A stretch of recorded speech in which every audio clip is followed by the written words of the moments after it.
1984 সালে হুসাইন মোহাম্মদ এরশাদ সাহেব এই ভালো কাজ করছিলেন। উনি সব করছে জীবনে, স্বৈরাচারীও করছে, ভালো কাজও করছে। উনার কারণে আজ অবধি এই 84 থেকে আজ বাংলাদেশের রাষ্ট্রীয়ভাবে সাপ্তাহিক ছুটির দিন কোনটা? পৃথিবীর অনেক দেশে কিন্তু শুক্রবার ছুটির দিন না। আমি বছরের বেশিরভাগ সময় মালয়েশিয়াতে থাকি। মালয়েশিয়ার সাপ্তাহিক ছুটির দিন রবিবার। খ্রিস্টানদের সাথে অনেক বিজনেস, তো তারা যদি শুক্রবারে ছুটির দিন করে তাহলে সপ্তাহে 2 দিন ব্যবসা বাণিজ্য কাটা পড়ে যায়। নিজেদের কারণে শুক্রবার বন্ধ, যাদের সাথে বিজনেস ওদের কারণে রবিবার বন্ধ।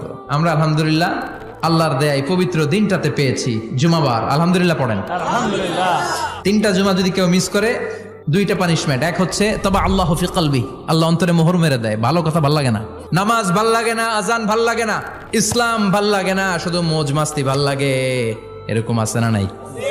জুমার নামাজে যায় না। আরেকটা হলো কুতিবা মিনাল মুনাফিকিন, মুনাফিকদের খাতায় নাম তুলে দেয়, আল্লাহ হেফাজত করো।